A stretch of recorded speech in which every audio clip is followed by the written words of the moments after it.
Bonjour, bienvenue à tous à cette matinale B2B en ce mardi 19 janvier matin. J'espère que vous ne vous êtes pas levé trop tôt et que le contenu de cette matinale justifiera leur indu.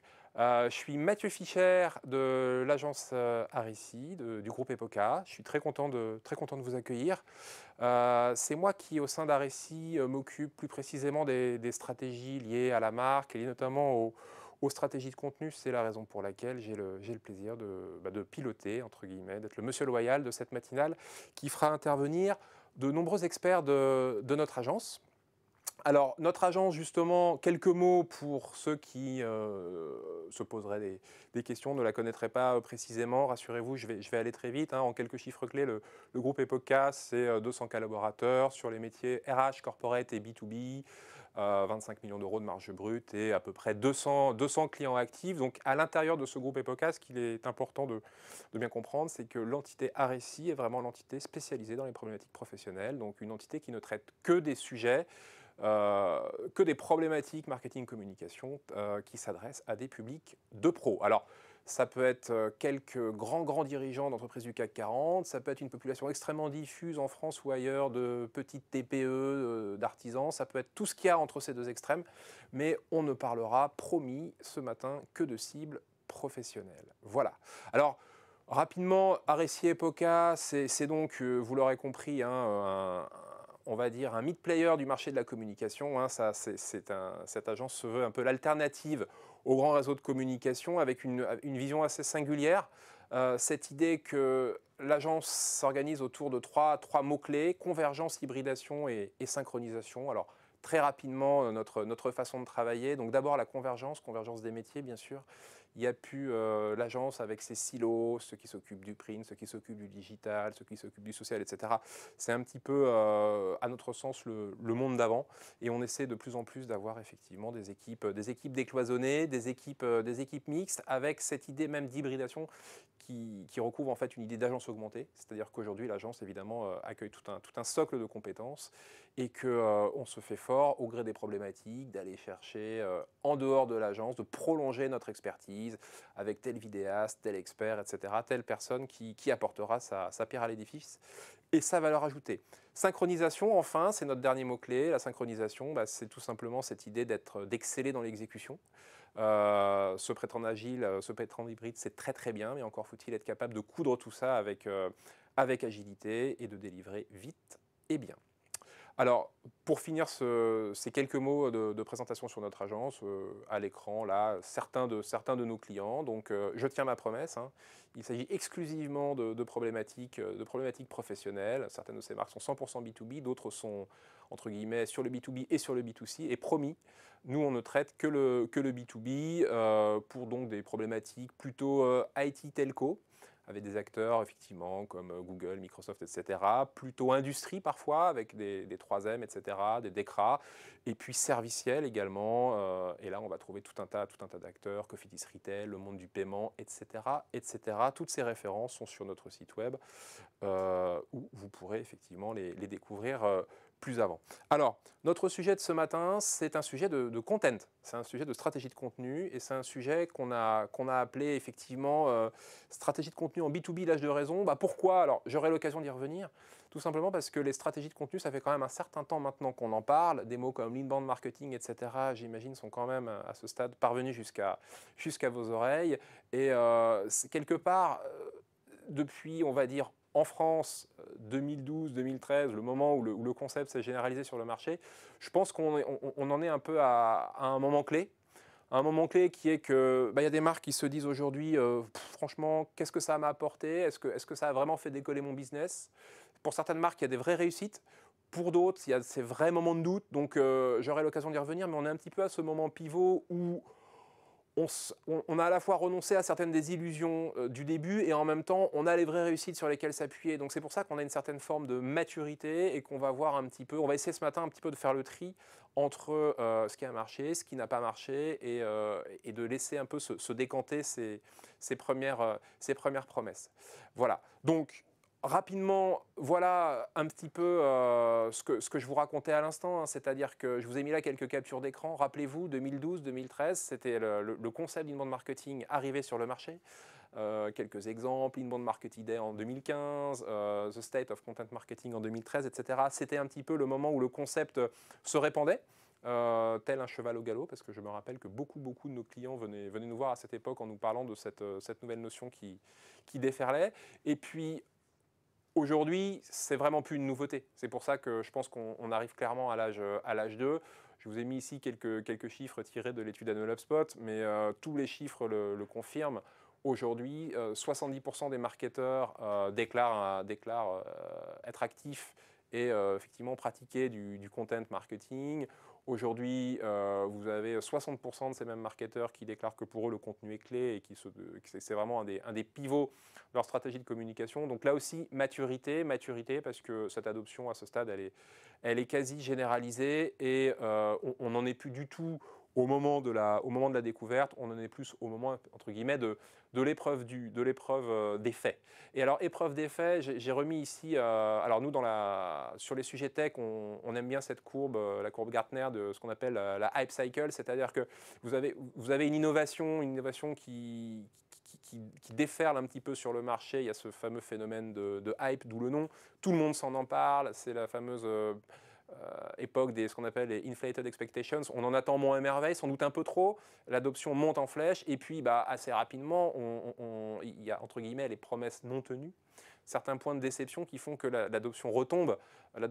Et on arrive alors un petit peu dans ce temps 2, ce moment où de nouveaux acteurs un petit peu digèrent les premières limites, y réfléchissent, apportent des solutions complémentaires et la courbe repart plus sagement, mais repart sûrement, et on passe vraiment dans ce fameux un petit peu âge de raison que j'évoquais tout à l'heure. Alors la question que je me pose, c'est est-ce que l'inbound marketing, est-ce que les stratégies de content, pour être même plus génériques que l'inbound marketing, vont suivre cette courbe? Je ne sais pas, je ne suis pas sûr qu'elle se casse la figure, que tout le territoire pris par l'inbound dans les stratégies marketing reflue à ce point, et en ce sens, ma courbe est trompeuse. En revanche, qu'il y ait un certain palier, qu'il y ait certains effets de déception, qu'il y ait des limites constatées, que le PED revienne au galop, que plutôt que d'avoir cette vieille opposition entre de l'inbound et du PED et de l'outbound, on ait plutôt une hybridation et une combinaison des deux. Ça, j'en suis persuadé. Moi et mes équipes, on le vit même tous les jours. Et c'est donc bien de ce temps 2 un petit peu dont il va être question. Alors, notre agenda, notre feuille de route ce matin, elle est assez chargée. C'est la raison pour laquelle on va la dérouler un petit peu au galop pendant 1 heure. Et on s'est réservé donc de 9h30 à 10h30. Et surtout, si vous nous suivez et si vous avez des questions, même si vous ne pouvez pas intervenir pendant ce flow, n'hésitez pas à poser vos questions dans le chat de la plateforme. On a prévu à 10h30 le débrief, qui est justement 20-30 minutes où tous les experts qui présentent se rendront disponibles avec effectivement un moment d'interaction, de dialogue. Alors, je ne sais pas si on pourra prendre toutes vos questions, en tout cas on essaiera d'y répondre du mieux que nous pouvons. Et cette deuxième partie durera de 10h30 à 11h. Rapidement, nos sujets, encore une fois, le programme est dense. On va d'abord parler de la notion de bon ou de mauvais contenu. C'est la première chose qui nous venait à l'esprit. Tout le monde fait du contenu. Quand tout le monde fait quelque chose, c'est rarement quelque chose qui est bien fait partout. Donc, le premier sujet, ça va être, est-ce qu'on produit plus? Est-ce qu'on est toujours dans cette logique un petit peu d'abondance, ou est-ce qu'on est dans ce deuxième âge de raison? Est-ce qu'on n'est pas devenu, est-ce que c'est pas le moment un petit peu de se tourner vers des stratégies peut-être plus qualitatives, quitte à produire moins? Ensuite, on parlera un petit peu des formats historiques, de ceux qui perdurent, de ceux qui s'effacent, des nouvelles tendances qui apparaissent. Évidemment, on est extrêmement connecté à tout ce qui est nos modes de consommation, même quotidiens, B2C, tout un chacun. On écoute aujourd'hui beaucoup plus de podcasts qu'il y a 3-4 ans. Évidemment, ça a une incidence énorme sur nos stratégies. On verra si on parle un peu à des hommes et beaucoup à des robots, ou l'inverse. Ne nous racontons pas d'histoire. Les stratégies de contenu, ça sert évidemment des stratégies de branding, de réputation, de considération. Ça sert à montrer son expertise, mais ça sert aussi à devenir très copain avec l'algorithme de Google. Ça sert aussi tout simplement à émerger dans les requêtes. Et donc, quelque part, est-ce qu'à un moment donné, certaines marques n'ont pas perdu un petit peu de vue qu'à parler à des hommes? Est-ce qu'elles n'ont pas d'abord quel choix faire entre cet interlocuteur algorithme et un public de professionnels? Et surtout, y a-t-il un choix à faire? C'est sans doute une mauvaise façon de poser la question, comme on verra. On fera un petit break de 5 minutes, un data break, comme on l'appelle, à mi-parcours, pour reprendre notre souffle. Et surtout, On aura Laurent qui viendra avec quelques chiffres clés, un petit peu éclairer le propos, et on reprendra le cours de nos discussions avec la deuxième partie. Partie 5, on parlera de démultiplication social media. Faire du contenu, c'est super, mais encore faut-il que des gens viennent le lire. Et c'est vrai qu'aujourd'hui, parmi les stratégies de push, le social media, évidemment, est au cœur de nos dispositifs. On aura un petit point de précision, sixième temps, sur ce qu'on appelle les gated open content, c'est-à-dire est-ce que son contenu aujourd'hui doit être quelque chose de librement accessible, ou est-ce que c'est quelque chose, est-ce qu'on doit on doit laisser son contenu contre j'ai envie de dire, de la data sonnante et trébuchante, hein. Est-ce que c'est du contenu pour lequel on doit se qualifier et laisser ses coordonnées? C'est une vraie question. C'est une question qu'on rencontre beaucoup dans nos stratégies. Il y a un vrai dosage entre ce qu'on laisse un petit peu à disposition et ce contre quoi on demande à nos visiteurs de s'identifier. Et puis on finira par les accélérateurs de diffusion, ces fameux stratégies outbound, ces relais paid médias qui permettent un petit peu d'accélérer la diffusion de ce contenu, parce que le seul SEO, on verra, est un levier certain et en même temps relativement lent. Donc c'est sur certaines cibles stratégiques ou lorsqu'on a une certaine urgence business, il est bon de combiner les dispositifs.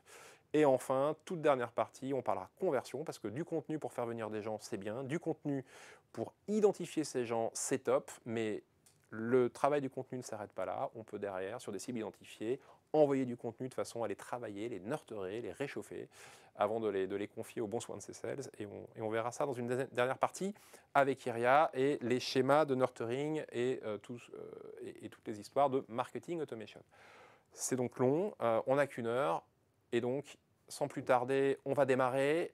Voilà les parties prenantes de la matinale de ce matin. Donc en plus de moi-même, on aura Stanislas et Marie qui travaillent dans l'équipe contenu. Stanislas, plutôt expert SEO. Marie Bellette, chef de projet éditorial, vraiment sur les aspects éditoriaux. Diane nous parlera social media. Matteo, stratégie outbound, paid media. Et Iria clôturera le banc avec les scénarios de nurturing et de marketing automation, comme je l'évoquais à l'instant.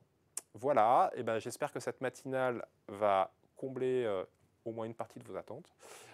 Et encore une fois, n'hésitez pas à poser vos questions au fil de l'eau. On les collecte, on les trie, et puis on essaiera d'y répondre lors de la séance de questions-réponses d'ici 1 heure. Alors, je vais garder le micro pour la première partie. Contenu, produire plus ou mieux. Donc cette partie-là, ce sujet-là, pardon, c'est vraiment un sujet où on voit bien la problématique qui se pose aujourd'hui, un petit peu de maturité, de temps 2 du contenu. Il y a encore quelques années, peut-être même mois, on voyait certains acteurs du marché dire « mais écoutez, c'est pas grave du tout ». Clairement, il vaut mieux que vous soyez sur une stratégie de quantité, il vaut mieux bombarder, saturer quelque part le web, bourrer votre blog et vos réseaux sociaux, plutôt que de délivrer un contenu peut-être plus rare, mais plus qualitatif. On l'a entendu. On a aujourd'hui sur le marché un grand nombre d'acteurs, souvent offshore, qui proposent de l'article à prix cassé. Vous avez même un certain nombre de sites aujourd'hui où vous rentrez non pas par profil, par qualité éditoriale ou par le profil du rédacteur, mais vous rentrez en fonction du nombre de mots-clés. Vous avez une grille qui va vous permettre de choisir quelque chose qui soit bronze, silver ou gold, et où on rentre au chausse-pied tel ou tel keyword. Alors, c'est pas... On pense aujourd'hui, enfin on pense et on vit aujourd'hui, indicateur à l'appui, on en parlera, que ça c'est un petit peu l'inbound d'avant. Donc l'inbound marketing qui saturait la toile, c'est quelque chose qui, pour nous, c'est quelque chose qui a vécu. Et aujourd'hui, nous, toutes nos stratégies contenues ont un angle résolument qualitatif. Donc la qualité, une qualité qu'on organise vraiment selon 3 piliers. Le premier de ces piliers, ça va être l'angle. La qualité de l'angle. Alors la raison, elle en est assez évidente. Elle est qu'aujourd'hui, lorsque vous faites du contenu sur votre marché, il y a fort à parier. Alors, on n'est pas à l'abri d'une exception, mais tout le monde s'étant emparé du sujet et tous les marchés étant plus ou moins bataillés, il y a fort à parier que vous ne soyez pas le seul. Donc vous allez vous retrouver avec une concurrence contenu qui va être très dense. Et j'ajoute qu'elle est d'autant plus dense qu'à cette concurrence de vos compétiteurs, de vos concurrents, va s'ajouter une concurrence éditoriale. Je m'explique. Si vous vous adressez par exemple au directeur financier, vous allez avoir d'autres solutions qui s'adressent à ces mêmes directeurs financiers, tout un écosystème qui va leur parler. Et vous allez avoir également les éditeurs, vous allez avoir DAF Magazine qui va parler de vos sujets. Et DAF Magazine, ça va vous faire de la concurrence en termes de temps d'attention. Eux, ils n'ont rien à vendre. Eux, leur modèle économique, c'est l'audience, mais eux, ce qu'ils veulent, c'est la même chose que vous, dans un premier temps. Ils veulent du clic et ils veulent des visiteurs. Donc vous vous battez avec ces gens-là, vous vous battez notamment avec des éditeurs au contenu redoutablement quali, frais et renouvelé. Donc bonne chance. Donc, pour nous, là, le premier point, mais c'est peut-être le point le plus évident, c'est que face à cette concurrence renforcée, vous pouvez juste pas dire la même chose que les autres. Et pour émerger, aujourd'hui, il vous faudra forcément choisir une direction, avoir votre spécificité, avoir votre voix, avoir vos sujets, bref, en termes édito, avoir votre angle. J'ai rappelé une statistique qu'on ne peut pas contredire, qui est massue, c'est la statistique Google, qui qu'aujourd'hui, en fait, vous avez 75% des clics qui vont aller dans les 3 premières requêtes de Google. Si vous allez la page 2 de Google, selon l'adage et la blague bien connue, est le meilleur endroit sur Terre pour planquer un cadavre. Donc, si vous n'arrivez pas à émerger, si vous vous retrouvez un petit peu à la queue dans les requêtes, en fait, votre contenu, il est magnifique, mais il n'y a juste personne ou quasi personne qui va venir le voir. Donc, ce premier point-là, il est clé. Il va peut-être falloir choisir peut-être des mots-clés, peut-être un peu plus rares, peut-être une stratégie un peu plus longue traîne, etc. Il va peut-être falloir aller sur quelque chose qui ressort moins, mais qui ressortira haut, plutôt que de se perdre dans la masse. Donc ça, c'est vraiment clé dans nos stratégies de contenu. Et le deuxième point qui justifie ce choix de la qualité de l'angle, c'est tout simplement qu'il s'agit d'apporter une vraie plus-value à vos audiences. Et donc, on va être extrêmement attentif, se nourrir d'une quantité de visiteurs, un nombre de visiteurs par mois, etc. C'est totalement insuffisant en termes de KPI. Nous, aujourd'hui, on est extrêmement attentif, passer ces stats qui sont fondamentales, à l'expérience vécue par ces visiteurs, au temps de visite, au taux de rebond, au temps passé par article, au nombre d'articles vus par visite, etc. On veut pas avoir des gens qui viennent et qui s'en vont, on ne veut pas des touristes, on ne veut pas des faux visiteurs, on veut peut-être en avoir moins, mais on veut que cela reste, on veut que cela consomme nos contenus et on veut que cela, in fine, le plus possible, se qualifie. Et ça, on ne fait pas ça avec un contenu médiocre, on ne fait pas ça avec des choses achetées 10 $, avec des mots-clés rentrés au chausse-pied. On fait ça avec un vrai travail de réflexion sur l'angle, sur la qualité du contenu. Deuxième pilier de cette qualité, et avant de parler du deuxième pilier, excusez-moi, je suis allé un peu vite en besogne, je voulais dire que ça, c'était un petit peu un vœu pieux, mais que c'était plus facile à dire qu'à faire. Et en fait, je vous ai mis un exemple qui prouve que les cordonniers ne sont pas toujours les mieux chaussés. C'est-à-dire, je suis en train de vous dire qu'il faut se dissocier par l'angle, mais je suis allé chercher quelques agences d'inbound marketing et vous montrer que sur un sujet comme les composantes clés, les facteurs clés de succès d'une stratégie d'inbound marketing, vous voyez que la différenciation par l'angle, elle est assez malaisée. Et vous voyez qu'un sujet comme ça, mais alors au mot près, se retrouve quand même traité par un certain nombre d'acteurs. Donc, d'où cette difficulté à émerger et d'où derrière la bagarre un petit peu des 3 premières places. Voilà, donc si on veut éviter, si on veut gagner cette bataille, si on veut gagner cette guerre, entre guillemets, effectivement, il s'agit d'être peut-être un peu plus singulier et d'arriver à proposer des angles qui vous soient propres. Deuxième pilier de la qualité, c'est celui de la richesse. Alors, la richesse, c'est quoi? La richesse, c'est se dire qu'on essaie peut-être de sortir de la dictature, entre guillemets, de l'article 1 ou 2 feuillets troussés un petit peu à la va-vite et se dire qu'il y a sans doute un grand bénéfice à aller faire un effort sur la qualité rédactionnelle, sur l'identité du contributeur qu'on peut incarner, si on va chercher un journaliste, si on va chercher de l'interne, sur la densité des liens, sur la façon dont on va enrichir ce contenu avec de l'icono, avec de la vidéo, avec de la longueur. Je voulais vous montrer un exemple là que vous avez à l'écran, c'est un exemple d'un acteur immobilier. Alors on est dans la logistique immobilière sur une cible tertiaire, on est dans l'entrepôt, et vous voyez défiler à l'écran un article. Alors voilà, évidemment c'est un gros travail, mais vous voyez que cet article, c'est tout l'avenir de la logistique immobilière, avec des drones, avec des dirigeables, vous avez des systèmes aquatiques, vous avez là le pneumatique, le vieux système de pneumatique à Paris qui est pourquoi pas, dont on se dit aujourd'hui que ça pourrait être une technologie d'avenir. Et cet article, si on va jusqu'à la fin de l'article, vous allez voir, il est même signé d'un nom. C'est-à-dire que P3, ils ont fait travailler même un prospectiviste, Shane Kelley, qui est quelqu'un qui fait assez autorité dans le monde de la prospective liée à tout ce qui est supply chain. Donc vous avez l'exemple même d'une marque qui, plutôt que effectivement débiter 5-6 contenus par mois, fait le choix d'être peut-être un peu plus rare, mais lorsqu'elle délivre un contenu, d'avoir une valeur ajoutée extrêmement forte. Et ça nous semble vraiment extrêmement intéressant. On va même aller un cran plus loin, parce que là, on vient de parler un petit peu de richesse en termes de data, richesse d'information. On va même parler de, entre guillemets, de RX. C'est-à-dire qu'aujourd'hui, il y a vraiment une expérience, une reader experience, hein, pour paraphraser, déformer la user experience. Il y a aujourd'hui on a aujourd'hui un lecteur qui est quelqu'un qui consomme tous les jours du digital pour lire son journal, CNews, etc. Et rappelez-vous, on est aussi en concurrence avec ces gens-là, ou au moins en concurrence en termes d'expérience vécue.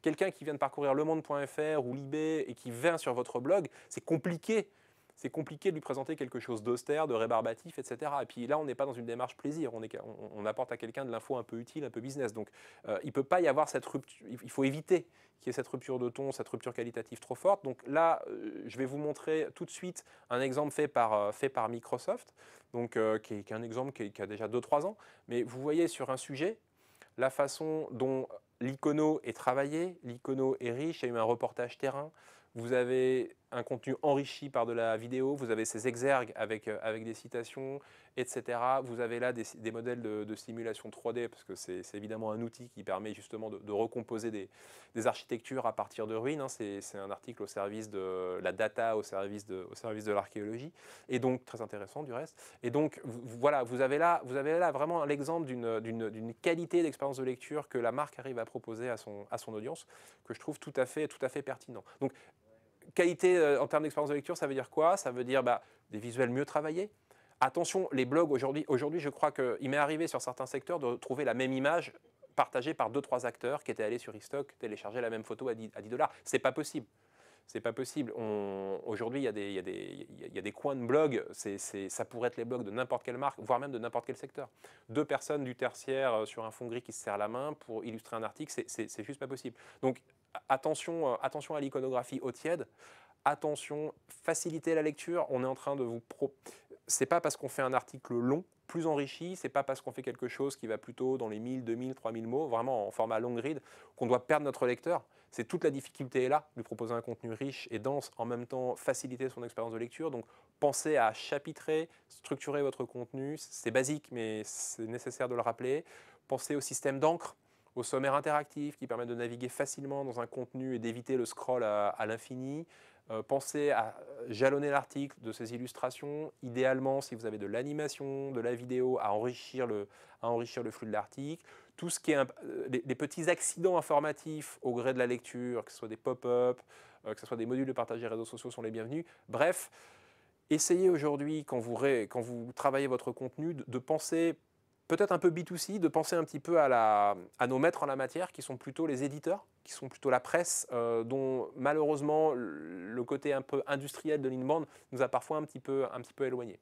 Et je pense que si vous voulez que passer votre quantité brute de trafic, si vous voulez améliorer des KPI plus qualitatifs, encore une fois, le taux de rebond, la qualité de visite, le nombre de pages visitées, le temps passé sur vos pages, ce sont sur ces leviers-là que vous devrez jouer.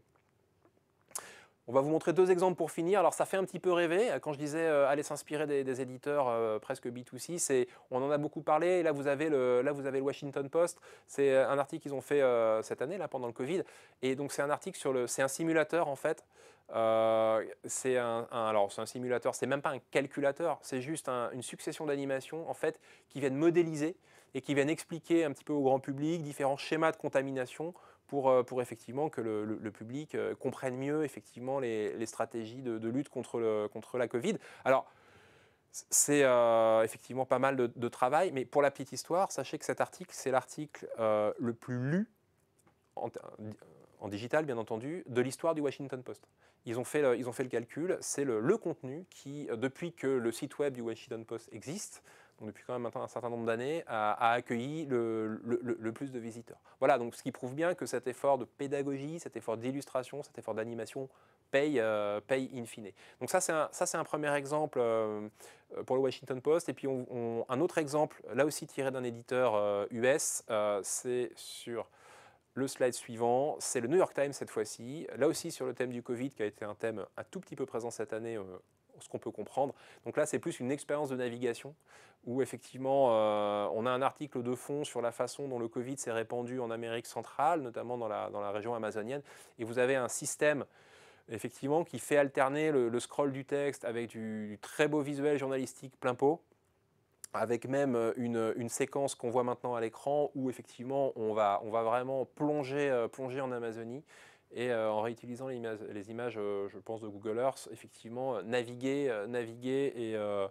et faire un vrai voyage informatif. Là, le storytelling, évidemment, est extrêmement travaillé, nourri effectivement de ces beaux visuels et de cette partie un petit peu plus tech de survol de la zone en question. Voilà, donc je ne suis pas en train de vous dire qu'il faut chaque mois sortir 6 articles de type New York Times, parce que le budget, je pense, serait relativement conséquent. Je suis juste en train d'attirer votre attention sur aujourd'hui ce qui aiguillonne un petit peu le regard de votre lecteur, sur les référents qu'il a en tête, et bien vous dire, quand vous allez poser votre article de blog un peu trop dense, sans interlignage, sans titre, d'un seul tenant avec des mots compliqués, vous dire que cette personne-là qui lit votre contenu, c'est la personne qui, dans le train, 2 minutes avant, était sur le New York Times. Évidemment, ça fait réfléchir. Voilà un petit peu pour cette première partie sur effectivement la qualité. Et je vais laisser Marie, maintenant, vous parler des nouveaux formats et des tendances permettant d'émerger. À toi, Marie. Merci. Alors bonjour à tous, je suis Marie Bellette, je suis responsable de projet éditorial et digital chez RSI. Et aujourd'hui, donc, on va parler ensemble de ce qui concerne l'émergence au niveau des formats. Donc Mathieu vous a parlé de tout ce qui est qualité par rapport à donc les différents formats éditoriaux. Et moi, je vais faire un tout petit peu plus, je vais plonger un tout petit peu plus dedans pour qu'on puisse se pencher sur la question.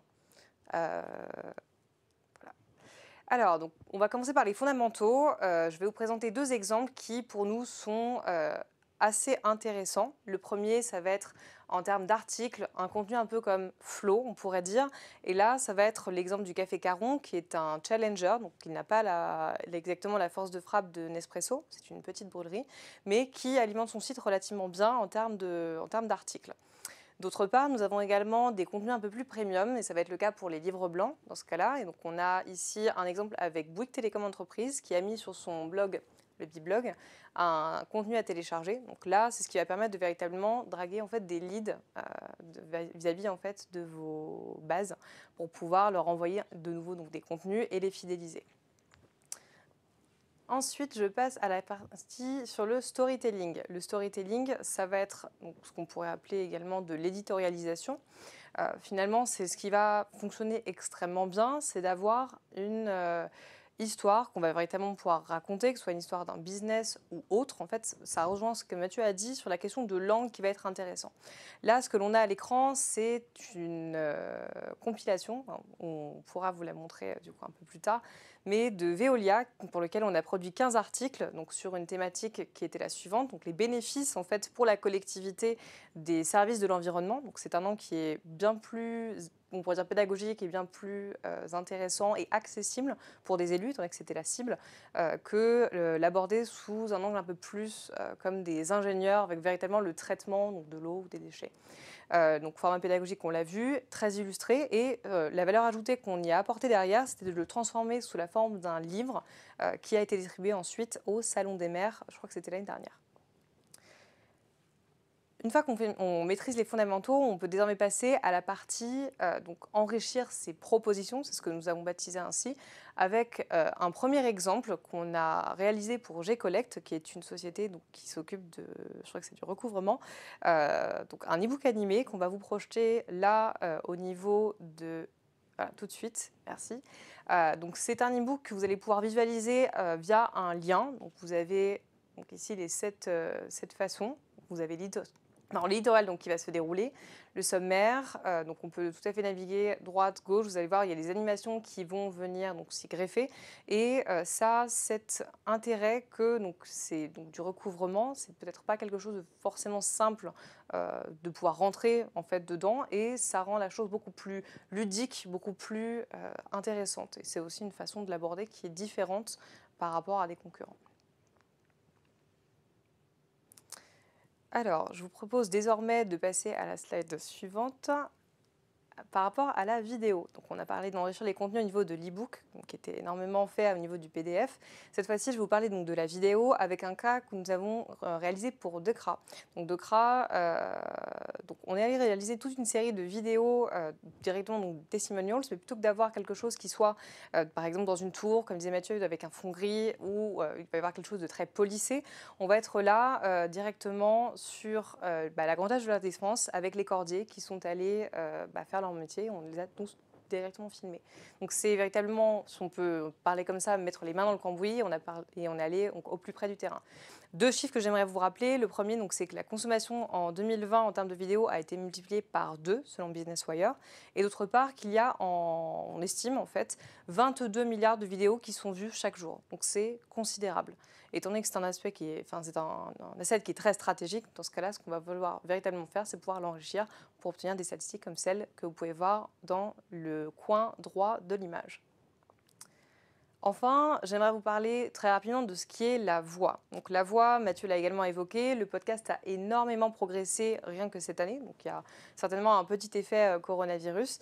Un chiffre très éloquent, c'est celui que vous pouvez voir en haut de la slide, 31% d'auditeurs en plus au niveau des podcasts en France, juste au 3e semestre 2020. Ce qui est considérable. C'est un chiffre qui a été fourni par Acast, donc qui est un éditeur de podcasts indépendant. Et ce qui est intéressant avec la voix, c'est qu'il est tout à fait déclinable sous pléthore en fait de formats. Vous pouvez avoir donc des articles qui vont être lus directement sur un article un article éditorial sur un blog, ça peut être un livre audio, ça peut être un podcast. Enfin, les possibilités en fait sont infinies. Donc voilà 2 petits exemples que je voulais vous partager. Le premier, c'est Urgo, qui n'est pas une marque véritablement à présenter aujourd'hui. C'est donc tout ce qui touche à la santé et surtout donc, les bandages, les plâtres, etc., qui a lancé pendant le confinement, je crois que c'est en mai 2020, un podcast uniquement dédié aux pharmaciens pour les accompagner donc dans leur accompagnement au day-to-day. Donc c'était du contenu pur de 3-4 minutes sur, par exemple, la comptabilité ou alors le bien-être au travail. Un deuxième exemple, c'est celui donc, de la Paris Retail Week, donc, qui est un professionnel de l'événementiel qui donc, avait lancé ce qu'ils ont appelé les voies du e-commerce, donc, qui permettait donc, de décrypter et de disséquer les stratégies donc, marques en e-commerce en faisant appel à des experts. Ce qui est intéressant là-dedans, c'est que c'est quelque chose de beaucoup plus pointu et qui va véritablement s'adresser donc, à des professionnels. Ce n'est pas seulement 5 petites minutes comme un brief, ça va être un tout petit peu plus long pour avoir donc, une plongée un peu plus intéressante. Donc, je vais laisser la place du coup à Stanislas qui va vous parler de produire pour les robots. Bonjour à tous. Donc, comme convenu, je vais vous présenter la 3e partie, donc produire pour des hommes ou pour des robots. La question est plutôt simple. J'ai envie de vous dire, c'est un peu un mix des deux. Alors pourquoi ? Parce que le contenu va vous permettre de travailler votre considération, votre expertise, mais aussi d'émerger dans les requêtes Google. Donc effectivement, il faut produire un contenu qui soit pertinent, mais qui vous permette également de remonter dans les recherches SEO et donc dans Google.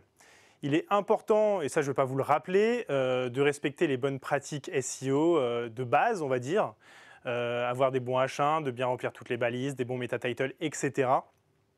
Enfin, et ça c'est un point important que je voulais souligner, c'est que l'algorithme de Google, il va récompenser de plus en plus la pertinence de vos contenus. Et comment est-ce qu'il analyse ça ? Il va analyser ça par rapport à un faible taux de rebond, à un temps de lecture qui va être plutôt long, ou par exemple à un nombre de partages sur votre site. Ça c'est vraiment un point qui est important. Un deuxième point à mettre en avant, c'est les bénéfices de rédaction de vos articles de blog.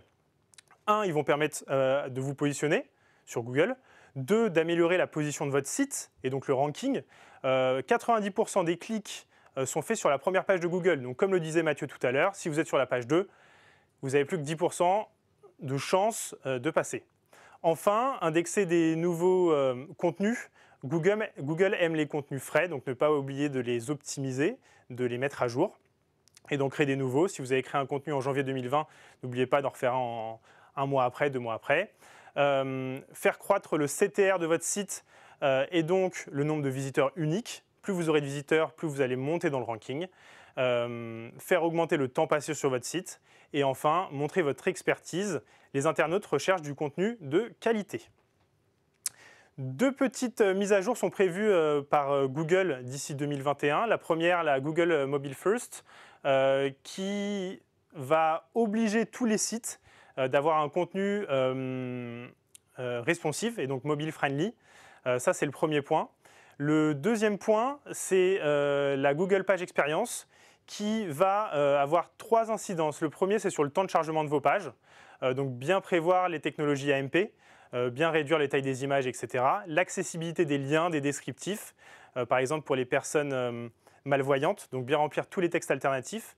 Et enfin, tout ce qui va être élément intrusif, donc par exemple comme des pop-up pour vous faire acheter sur des sites e-commerce, eh bien ça va être banni par Google. Donc attention à ne pas trop en utiliser et à réduire au maximum le nombre des pop-up. Enfin, le cap SEO, c'est ce que j'ai appelé le cap SEO, c'est se fixer une ligne éditoriale. Donc comment se fixer une ligne édito en commençant par tout simplement un fichier Excel, en énumérant tous les mots-clés sur lesquels vous souhaitez ressortir. Ça, c'est vraiment prioritaire. Et enfin, la stratégie de mots-clés peut rapidement changer. Donc si en 2020, j'étais plutôt en train de chercher des contenus sur tout ce qui touche à l'écologie, et qu'en 2021, c'est plus sur la réduction par exemple de votre consommation électrique, ne pas hésiter à changer votre cap et à l'optimiser. Enfin, je voulais vous montrer un dernier exemple que l'on a mis en place pour Hyundai Entreprise, donc la partie B2B de Hyundai. On a fait le choix en ce début d'année, donc en janvier 2020, de positionner Hyundai sur tout ce qui était fiscalité. Sujet très important pour eux, sujet très important pour les entreprises. Donc on a décidé de créer différentes rubriques sur le blog Alternative Business liées à tout ce qui est fiscalité sur les différents types de motorisation. Donc Hyundai a 6 types de motorisation, donc on a créé 6 pages profondes sur lesquelles on peut tomber dessus. Et le point positif, c'est que sur 5 pages sur 6, on ressort en position numéro 1 des recherches Google. Donc ça, c'est un dossier que nous avons créé qui est très pertinent, où les personnes peuvent aller chercher du contenu intéressant, plus qu'intéressé, et donc qui nous permettent de remonter dans les Google, dans les recherches Google, pardon, et donc qui nous permettent de rester en position numéro 1. Voilà. Enfin, je voulais vous présenter comment organiser la production de contenu. Là, je vais vous montrer par exemple, c'est un petit exemple, c'est sur FMag, qui est le blog de Fréquin. Donc Fréquin, on est vraiment dans l'univers B2B. C'est le blog de Fréquin qui est leader français de la location longue durée de véhicules utilitaires. Donc on a fait le choix sur ce blog de le structurer par secteur prioritaire, donc l'alimentation, le transport et la logistique, le retail et BTP environnement. On a fait une deuxième catégorisation qui est plus liée à différents enjeux qu'on le voit à l'écran. Le dernier kilomètre, l'écologie, l'économie, les véhicules électriques, etc. Ce qui est important de retenir, c'est que l'organisation de la production, elle était assez, on va dire, compliquée. Pourquoi ? Parce qu'ici, on s'adresse à un blog en 13 langues, donc ce qui demande pas mal de contenu. Donc, on réalise un comité éditorial où on va aller chercher des contenus dans les différents pays, histoire de les faire remonter. Le but étant effectivement de l'adapter, ou en tout cas de l'optimiser au niveau européen pour que tous ces contenus soient facilement déclinables. Je vais laisser maintenant la parole à Laurent, qui va vous faire sa petite partie sur le data break. Et on se retrouve tout de suite avec Laurent. Effectivement, on a voulu illustrer et faire une petite pause ce matin pour vous montrer quelques chiffres spécifiques. Et j'ai voulu vous ressortir cette citation de Patrick Lelay en 2004. Quel temps de cerveau disponible. Effectivement, notre métier, c'est aussi ça, c'est aussi chercher à profiter de chaque minute de temps de cerveau disponible pour passer des messages. Et donc, on partage ce temps disponible avec d'autres annonceurs, avec d'autres logos, d'autres marques toute la journée. Et donc, il faut qu'on arrive à émerger. Et c'est tout l'enjeu de ce sujet data que l'on traite ensemble ce matin. Donc, voici 3 chiffres que je voulais partager avec vous là, ici, maintenant. Donc, 350, c'est le nombre de spots de pub. Bon, comment le calcul a été fait ? Il a été fait si on considère qu'on regarde 4 heures par jour la télé et qu'on fait 2 heures d'Internet, voilà, on arrive tout simplement avec les temps de publicité moyens, on va dire, à 350 spots de pub. Si on y ajoute un peu tous les autres messages, les natives, on arrive à 2000 messages commerciaux dans une journée. Et si on y ajoute aussi tous les autres stimuli commerciaux, quand vous marchez dans la rue, vous voyez un logo, quand vous voyez un logo sur une voiture, ben voilà, on arrive à 15 000. Donc clairement aujourd'hui, le temps de cerveau disponible est limité et donc la surexposition publicitaire vous impose à trouver des formats émergents. Et je repasse tout de suite la parole à Mathieu. Vite. Bonjour à tous. Et donc pour cette rubrique social media, je vais du coup vous parler réseaux sociaux et contenus. Dans un premier temps, s'il y a bien une règle essentielle quand on parle réseaux sociaux et contenus, c'est un contenu est égal plusieurs posts. Les marques ont encore souvent tendance à se dire je crée un super article, j'ai une landing page très experte sur mon site, je vais en faire un post et ça sera bien. Non, la règle essentielle c'est de découper ce contenu pour en donner de façon émiettée à sa cible et ne pas du coup avoir des contenus trop lourds, et j'y reviendrai juste après. Pour illustrer mes propos, ici un bon exemple avec Danone, avec une landing page qui est plutôt experte sur un sujet, donc le recyclage de leurs bouteilles plastiques. Ils ont réussi du coup avec une même landing page à en faire plusieurs posts sur des plateformes différentes, LinkedIn, Facebook, Twitter, à faire des formats innovants, tendance aussi sous format vidéo, GIF ou des témoignages collaborateurs, mais aussi faire intervenir des témoignages experts, comme on peut le voir sur des threads Twitter. Quand on dit du coup adapter son contenu au format social media, je voulais ici vous montrer deux exemples des choses à moins faire et à faire. À gauche, on peut voir un contenu très expert avec un exemple de chez Mappa qui a voulu avoir un ton social media dans le wording, mais finalement qui a partagé un PDF très chargé, qui se perd dans le flux du coup des réseaux sociaux et qui n'attire pas du tout l'œil des utilisateurs. Il aurait du coup, quand on parle d'émiettage et on appelle ça le snack content, on aurait pu créer vraiment des séquences avec les typologies des différents métiers que les gants Mappa touchent et en faire du coup une séquence plus longue pour son planning édito et ne pas du coup être rébarbatif avec ce genre de contenu. Et à droite, on voit du coup par exemple un exemple de chez NJ Solutions pour qui on s'occupe justement de la stratégie social média chez Areci, qui du coup a beaucoup de contenus experts et des thématiques qui des fois sont un peu difficiles à faire ingérer à une cible sur les réseaux sociaux. Et donc on utilise cette technique de snack content pour par exemple le décryptage du contrat de performance énergétique qu'on va utiliser sur les réseaux sociaux au fil de l'eau avec des explications, des PDF sliders qui sont des formats innovants, des témoignages d'experts. Et on va du coup étaler cette communication sur un temps plus long. Et enfin, c'est très bien du coup de partager le bon message au bon moment à son audience. Il faut aussi rappeler que le contenu, il sert à être relayé. Ici, on peut voir du coup trois cercles qui correspondent aux trois cercles un peu de partage de contenu. Souvent, les marques ont tendance à oublier, mais on fait beaucoup de choses avec l'interne. C'est pour ça que partager son contenu de marque à ses propres collaborateurs, ça nous permet d'être partagé sur les réseaux sociaux à une cible qui est plus variée et de toucher du coup un cercle plus large. On peut aussi, donc tous ces exemples viennent de chez Hyundai, comme on vous en a parlé déjà précédemment. Mais par exemple aussi, souvent les meilleurs ambassadeurs de sa marque et les meilleurs porte-parole pour ses messages, ce sont les clients. Donc on voit des articles, par exemple là, qui sont partagés par des clients qui ont du coup intérêt à partager un contenu expert à leur cercle aussi sur LinkedIn. Et enfin, un contenu de bonne qualité peut aussi se faire repérer, si je puis dire en organique, par des experts du secteur, des webzines, et donc d'avoir la possibilité encore plus d'élargir ce cercle. Enfin, je terminerai rapidement par la dernière thématique, contenu au service du social selling. C'est une tendance qu'on voit beaucoup, mais c'est le b.a.-ba pour faire du social selling. C'est quoi? Avoir un très bon personal branding pour asseoir son expertise.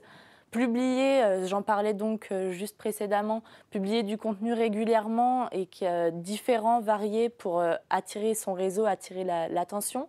Et enfin, maintenant, on voit vraiment une grosse tendance sur la personnalisation et vraiment des approches commerciales directes. Je vous ai mis des exemples concrets à droite de cette slide avec du coup une approche personnalisée. On apporte une expertise, on ne vend pas un produit et on demande du coup à sa cible un rendez-vous, une interview, juste un temps de parole et on n'est pas vraiment dans le push, mais plutôt dans apporter du contenu. Merci à tous et je passe la parole maintenant pour la prochaine partie à Mathieu.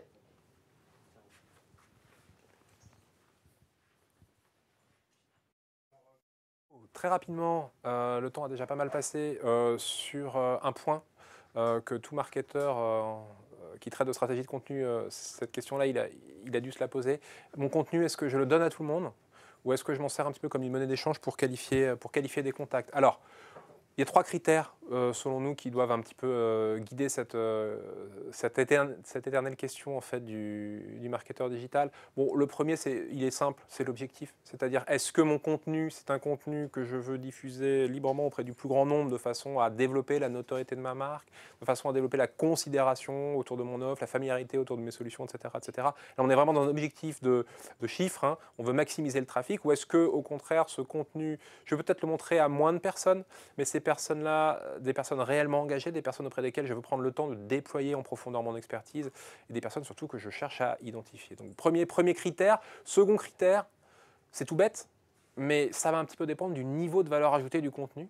Vous pouvez proposer quelque chose au téléchargement, mais si ça s'avère être un article qui fait 50 mots, il y a fort à parier que vous allez grandement décevoir votre cible et qu'elle vous en tiendra à rigueur. Donc, effectivement, en fonction, et là c'est une question empirique, hein, de feeling, mais en fonction de la densité d'infos, du niveau de valeur ajoutée proposé, adaptez votre politique. Vous avez là 2 exemples à l'écran. Vous avez là un contenu, 2 exemples sur le blog de Bouygues Télécom Entreprises. Vous avez à gauche un article qui parle du sujet de l'optimisation des conditions de télétravail des salariés. C'est un article classique, hein, qui délivre quelques tips. Et Bouygues BTE a bien fait de laisser cet article en contenu libre. En revanche, si vous allez lire cet article sur le blog de BTE, vous verrez à droite un contenu pour le coup gated, hein, un contenu qu'on obtient en laissant sa data, qui là est un véritable guide pratique du télétravail, qui évidemment va partir du même thème, mais qui va s'enrichir avec effectivement des aspects juridiques, des aspects managériaux. On va parler droit du travail, on va parler relations employeurs-salariés, on va parler de niveau d'équipement. On est sur quelque chose de beaucoup plus riche, de beaucoup plus étendu, qui justifie effectivement que ce soit un contenu dédié au téléchargement. Enfin, un critère numéro 3, et je pense que c'est le critère aujourd'hui sur lequel les marques ont le plus besoin de progresser, qui est tout simplement le critère de la maturité des cibles. Est-ce qu'on utilise un même contenu pour toucher de façon légère un grand nombre de personnes et commencer à les sensibiliser à un sujet, ou pour toucher de façon plus en profondeur un public déjà un petit peu choisi de personnes intéressées par une question, prêtes à s'engager, pour les convaincre plus avant? Évidemment, la réponse est non. Et donc, c'est l'exemple que vous avez un petit peu sous les yeux. On a un exemple récent qui a très bien fonctionné, qui fonctionne très bien encore, puisqu'il tourne encore, qui est pour Veolia. C'est sur un sujet qui s'appelle le reuse, donc la réutilisation des eaux usées. Hein. Quand vous êtes une collectivité aujourd'hui, vous pouvez arroser votre golf, etc., avec des eaux usées retraitées, versus reprendre directement de l'eau potable. Alors, c'est un sujet un petit peu nouveau pour un bon nombre de collectivités. Et ce qui est assez intéressant dans notre stratégie de contenu pour Veolia sur ce sujet-là, c'est que c'est vraiment une stratégie à 2 étages. C'est-à-dire qu'il y a eu un premier temps qui a été un petit peu le temps de l'éducation. Et ce temps de l'éducation a été fait avec diverses, alors ce que vous voyez là à gauche, divers business cases, hein, qui sont des réalisations qui ont été faites à Disneyland, sur un vignoble, dans une ville du sud de la France, etc. C'est différents POC, différents protos qu'on a fait, qui font l'objet d'un bel article, mais c'est tout pour familiariser, sensibiliser la cible à cette question-là. Et en temps 2, passer l'éducation, est venu le temps de la qualification, c'est-à-dire que parmi ces cibles-là, celles qui effectivement ont un réel intérêt pour le sujet, celles qui se projettent peut-être et qui imaginent d'installer ce dispositif sur leur territoire, à celles-ci, on propose cette fois-ci un contenu à télécharger et qui est pour le coup un e-book beaucoup plus dense qui traite des nouvelles réglementations liées à la réutilisation des eaux usées, de ce qu'on peut faire, de ce qu'on ne peut pas faire, des équipements requis, etc., etc. Donc on voit qu'en termes de niveau de contenu, on est sur une valeur ajoutée totalement différente, on rentre beaucoup plus en profondeur. Et ce qui est assez intéressant, c'est l'articulation de ces stratégies en 2 temps qui est la meilleure réponse, je pense, qu'on puisse donner à cet éternel questionnement du contenu libre versus du contenu gated. Voilà sur ce sujet, et je vais céder la parole à Matteo qui va nous parler un petit peu d'outbound. Mon Dieu, c'est plus de l'inbound, mais si, vous verrez, ça sert aussi l'inbound. Merci Mathieu, et bonjour à tous. Donc, Matteo Arango, responsable média acquisition dans l'agence RSI.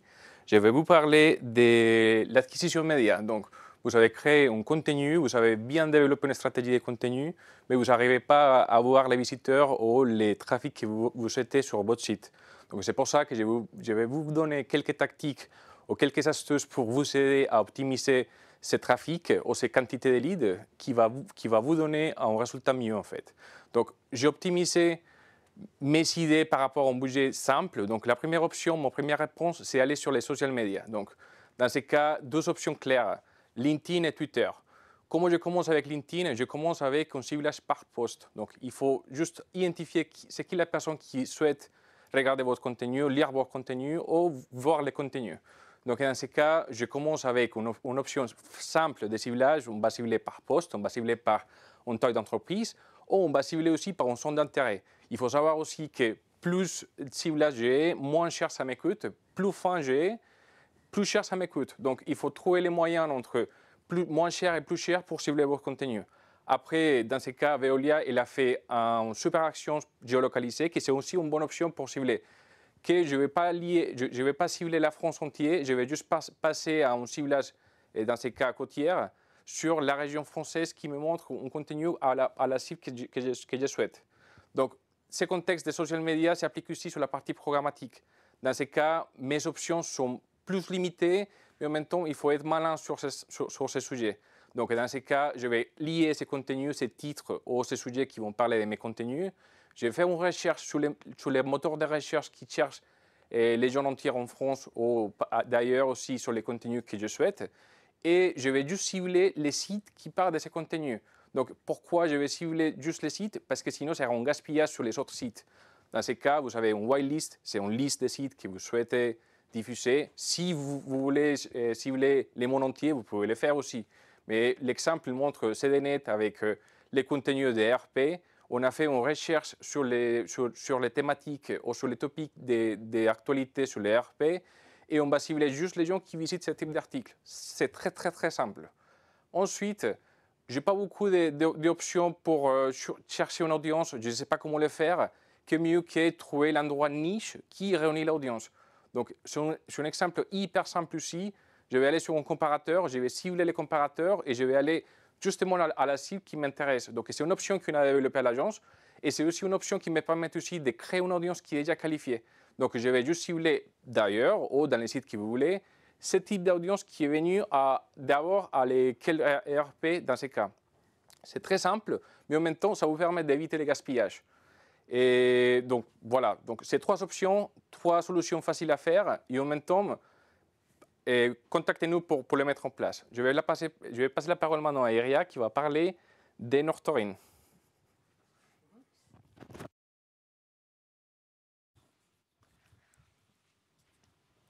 Merci Matteo. Et donc effectivement, nous finissons avec cette notion de nurturing et plus précisément le bad funnel, c'est-à-dire le moment de la transformation, le moment après qu'on a raconté plein de choses intéressantes, délivré plein de contenus et où il faut aider la cible à aller jusqu'au commercial ou jusqu'à l'acte de vente. Alors 2 principes.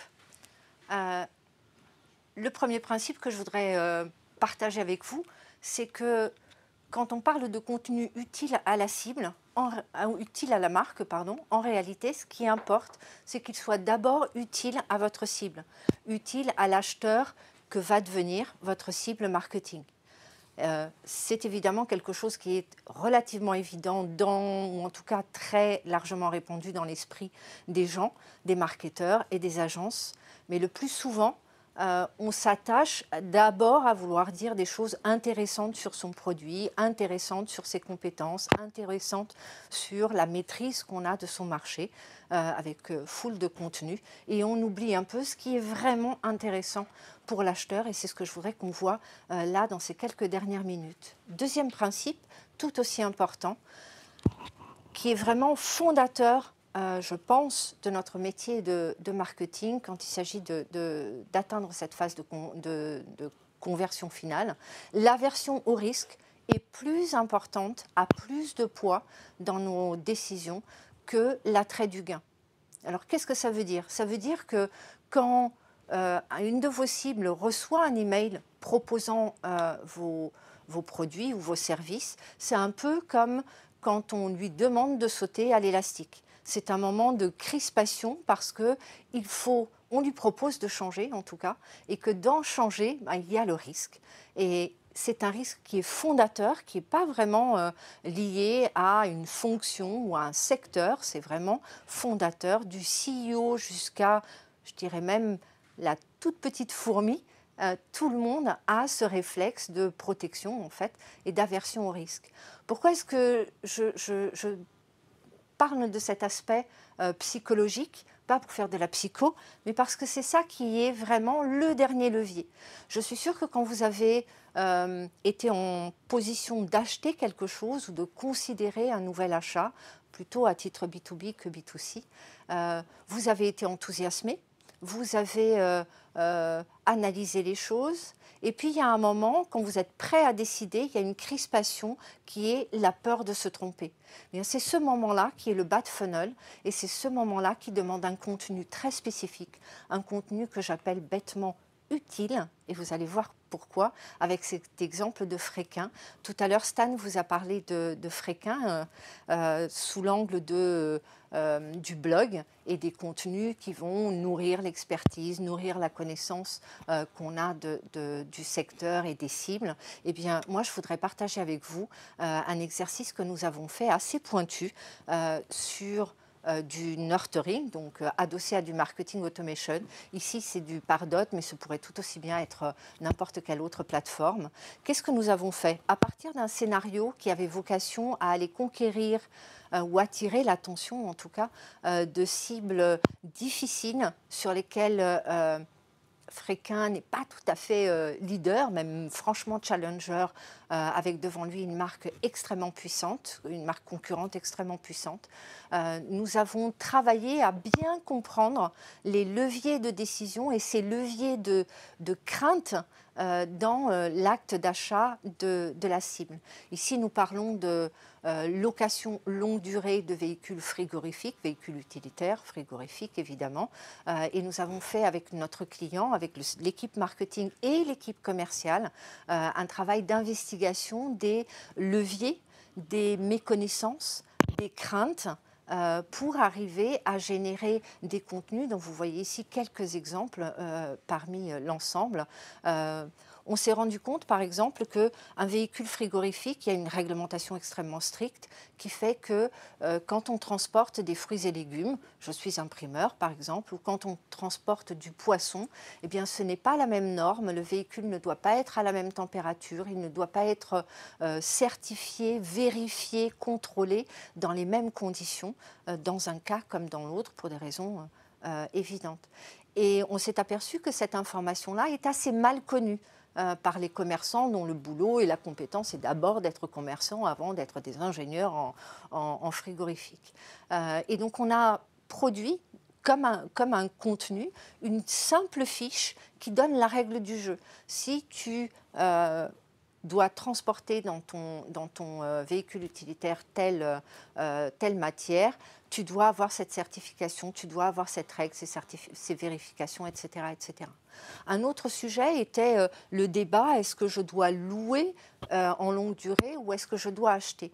Il y a une idée reçue chez les commerçants, comme chez plein d'autres cibles, que acheter revient moins cher. Il n'en est rien en réalité, tout dépend de ce qu'on compte. Et si on additionne l'ensemble des coûts, eh bien longue durée, c'est moins cher. C'est pas facile à faire comprendre. Donc on a fait un simple tableau qu'on a mis en téléchargement, 3 colonnes et non 2. La première pour les calculs à l'achat, combien ça me coûte, le total cost of ownership, que le commerçant n'a sans doute pas tout à fait en tête, dans le cas de l'achat, dans le cas de la location. Et on a laissé une colonne vide de façon à ce que la cible puisse très clairement elle-même remplir son cas de figure, additionner ses coûts, à vocation d'être totalement transparent et de l'aider à faire son choix, donc d'abaisser son sentiment de risque dans le fait de décider. Voilà comment les contenus utiles aident à la fin du funnel. Et c'est, je crois, notre dernier sujet de ce matin. Mathieu, je te redonne la parole. Merci Iria.